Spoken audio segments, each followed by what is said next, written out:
Masterpiece. Best album that's come out since I was born in 1996. Also a masterpiece. Pulitzer Prize winning masterpiece. Yo, Kendrick's that dude. Mr. Morale and the Big Steppers. Off the top, that name, isn't that like the dopest name you've heard for an album? Like it was one of those names where it was like, well, I'm gonna remember it, you know? Like it was one of those that didn't give a hint about what the project was about at all. I don't have a vinyl for it yet, obviously, because it's not out. I did pre-order a CD. As soon as I saw the link that it was available, I pre-ordered it. So I did my part because I bought it on iTunes and I pre-ordered a CD, and I'm gonna get the vinyl whenever it comes out.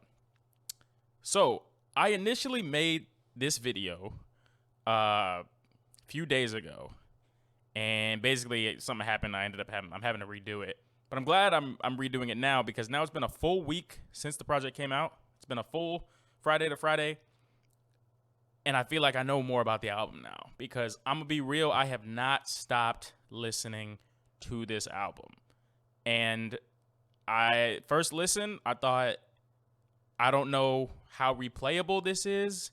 I don't really care about replayability when it comes to Kendrick. It's more art.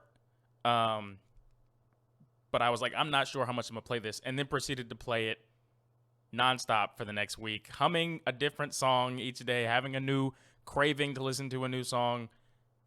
I think this album actually has a lot of replayable records. And it's funny because I've been having conversations with people who are like, oh, I haven't revisited it, or like, I don't know how, he doesn't have any singles on there. And I'm like, he doesn't have any obvious singles to where it's like, this is the one. Like on his last album, he had Humble. That's obviously a radio record. He didn't drop a single, and he doesn't really have many singles, I'd say, but there's plenty of songs on there that are easily replayable and will definitely end up on radio, will definitely end up being played out at bars and clubs, all over the place. So I don't even think it was intentional. So I feel like that's a win-win because solid, cohesive body of work and the songs that you can put in a playlist. I even put one of the songs in my Wavy playlist, the song Crown. And there's not a lot of Kendrick in my Wavy playlist. So I feel like what I was initially going to do was going to do a whole video just kind of like me going all over the place talking about the album. But I feel like I'm going to make separate videos that kind of focus on specific things because I can expound for forever. What I'm going to focus on in this video is comparing this project to other Kendrick Lamar works. And so I was telling my friend yesterday that it's going to take me a minute to be able to have a solid ranking for it out of his discography, but I have been in listening to it, comparing it to his other work. So one of the things about Kendrick is he's one of the last artists. It's becoming extinct. Albums are becoming extinct. He's one of the last artists who genuinely cares about giving you an experience. So you're not going to start the album in the middle. You're not going to pick a song that has a cool feature. You're going to start at the beginning. It's like a movie. You're going to start at the beginning and you're going to listen all the way through and you're going to judge it based off of that. And I've been comparing this album to a movie for the last week because that's what it felt like. I anticipated it like a movie. My favorite movies are Star Wars movies. I had the same feeling as when a new Star Wars movie comes out. I stayed up late waiting for it to come out. I started it. I didn't let anything distract me. I had the lights turned down and I listened all the way through. And then I immediately called a friend who I knew listened to it as well. And we talked about it just like we would a movie. The intro is always the way I feel like an intro is supposed to be, where this is again, comparing it to a movie, this is the opening scene. This is setting the tone for the entire project. The intro may not be a song that you play a lot, but it sets the tone for what you're about to experience. And I love the intro because it was like my favorite version of Kendrick. Kendrick's got a lot of different versions. This version was, he's got the little narration, the woman and the eerie sounds, the tap dancing where you're like, what is this? And you hear his voice and he's like, I've been going through something. 1,855 days I've been going through something. Be afraid. And I'm like, what you been going through, Kendrick? What should we be afraid of? What's happening? Then he does his fast rapping, which immediately I don't know the words, but I wish I could rap along because it's a quick like triplet flow. He's saying a lot. It's one of those songs where you're like, I'm not catching everything, but I know I got to read these lyrics. Perfect intro. The beat changes in the middle to more like a break beat, and he's still rapping quickly. He's still saying a lot, and I feel like the intro did what it's supposed to do, where you're like, okay, like we see he's got a lot on his mind. We see he's been going through something for 5 years, and he's about to tell us about it. So intro, perfect, hooked me right in. Obviously, it's not a song that you're going to play or put in your playlist, really, but it was like my type of Kendrick. And as far as all his intros go, it lines right up with it. Every album I can think of, the intro is essentially it's at the same level as every other intro that I think Kendrick has done, and it does the same job as all of them. So what I liked about this project was that he balanced, and I said this to a friend yesterday, he really balanced and had a focus on having the rap records and the deeper emotional records, and kind of contrasting that with the wavier records is what I call them, the more simple, the ones that anybody will play and probably hear them on TikTok. You'll probably hear them in Instagram Reels. They'll probably be in commercials. They're almost dumb if you're just listening to the hook and like the different noises and the Baby Keem-ish sounds. Like like that, super catchy, yet he's still saying something of importance in the actual verses. Whether you care to listen to the verses or not doesn't really matter, because as long as you think it's catchy, you're gonna keep replaying it. And it's funny because my first time going through, I didn't really catch that, because the biggest moments in this project to me are like the ones that make me feel more like emotional. And when I went back and listened again, I was like, he's actually got a lot of the catchier, poppier records. Like I'm looking at the track list right now. Die Hard with Blast. Rich Spirit is one of those. Purple Hearts with Summer Walker is one of those. Silent Hill with Kodak Black is one of those.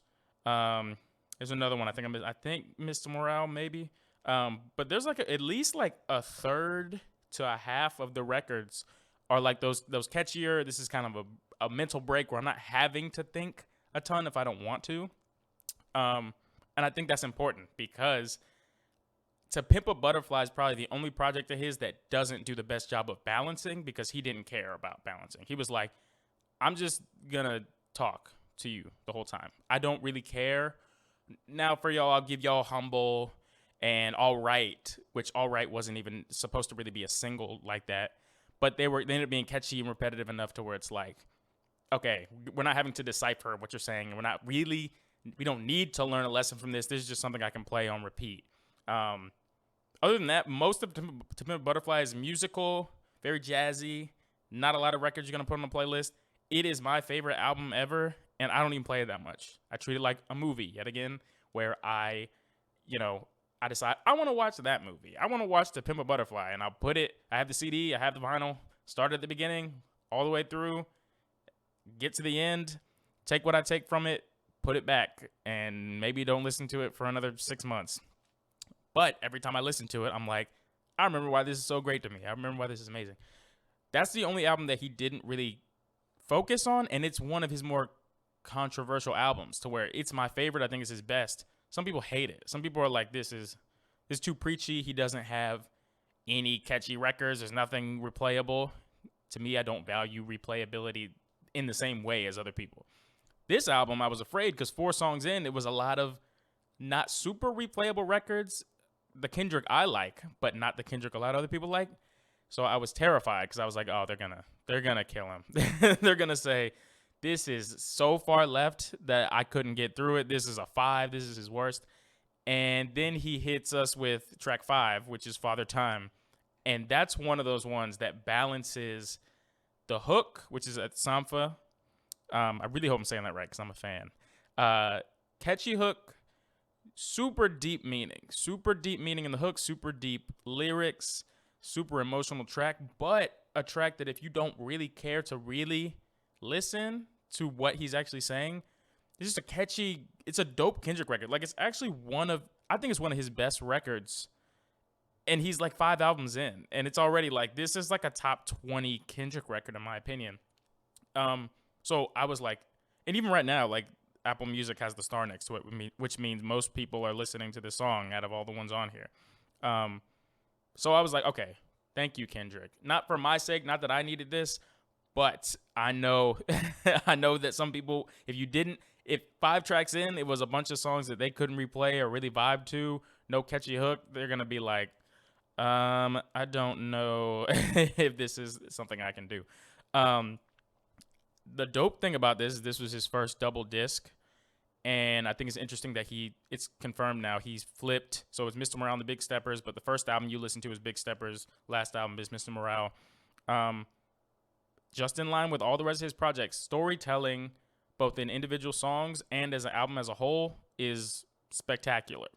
There's a story from beginning to end, and it's really important that he did Big Steppers first, because Big Steppers is more about the money and what you use to cope, and the big stepper term. And then Mr. Morale towards the second half is this is who I really am at my essence. This is why I use all these other things to cope and to cover up these things. And this is a therapy session, essentially. So both parts, you can't have one without the other. I mean, you can. They're 2 9-track albums technically, but it's definitely meant to be a double disc, like, together. You're supposed to listen to them together, or else you have 2 parts of an incomplete story, if that makes sense. So super, like, I'm kind of shocked he hasn't done more double discs, because, like, is a perfect way to kind of tell half of the story and then it's like he told the end of the story first and then the beginning of the story at the end. And you learn something in both parts, but by the time you get to the end, the beginning makes sense. So storytelling, immaculate. Perfect experience. Again, something that to enjoy, you have to listen to from beginning to end. And like I said, it kind of has, it's one of those cliches, I guess, but it has something for everybody. Like, I know people that hate Kendrick that at least like a couple of these songs. And, like, my sister doesn't hate Kendrick, but she doesn't. That's not her type of rap. But I'm sending her, like, a song with Kodak. She loved the song with Kodak. I was happy that she liked a Kendrick song. Like, there's the song, the Kendrick fans like me. N95 is one of those. Like, it's got everything. It's got the cry Kendrick voice. It's got the different cadences. It's got the beat switches. The video for that was fire. There's the Baby Keem features and the interlude. There's the Kodak Black narration and verses. There's the deep, emotional records that you really learn something and they're introspective. There's the catchier songs like Purple Hearts with Summer Walker, where if you're a Summer fan, you love that record because she killed it. I had no clue she was gonna be on a Kendrick record, but she killed it. So there's something for everybody, and I feel like that reflects in the fact that so many people were talking about the album. People I didn't expect were talking about the album on socials, on Twitter. And I guess the week numbers, I don't know by the time this comes out if they will have been released or not. But I think he was projected to do about 350 with no single, I don't know if these pre-sale CDs that he started doing yesterday are going to count, but none of that. Nothing really. No real promotion other than a link to his website saying, I'm dropping on this day, and here's a picture of 2 CDs. To me, that's excellent. To me, that's crazy, because Future is Future and did a lot of promotion and had a long album and put out a deluxe and did 224, I think, which is great. But it just kind of shows there's levels, and it kind of shows just how anticipated Kendrick was. And how, people are definitely replaying the album. So, is on par to me with all the rest of his albums, yet different. It is not, some people have said that, this is clearly his worst album. And I don't think that's, let's say that is the case. I don't think it is, but even if it were, I don't think you can know that today. I think you'd maybe need like 6 months to make that decision. Right now, I'm leaning towards putting it, right now my 2 favorite are Pimp Butterfly, then Good Kid, Mad City. So right now I'm leaning towards putting it 3rd. I'm going to need more time. Um, it's definitely different though, yet still on par. Completely different than the other albums, yet still like a masterpiece to me. Still a masterpiece, still falls in line with the masterpieces. Um, I'll probably revisit in 6 months and decide like, is this his third, fourth, fifth? Where do I rank this? But to me, it's, for now, I am comfortable saying it is great. I'm comfortable saying it inspires me. It taught me a lot. It makes me want to rap more, which will definitely be happening now.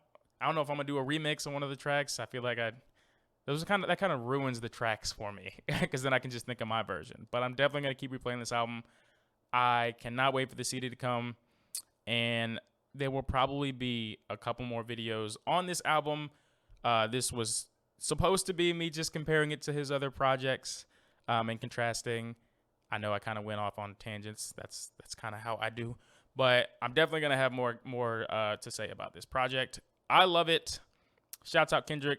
If you don't drop again for 5 years, I'll be disappointed, but this will probably get me through. So appreciate y'all for checking me out. If you haven't subscribed, please subscribe. I appreciate it.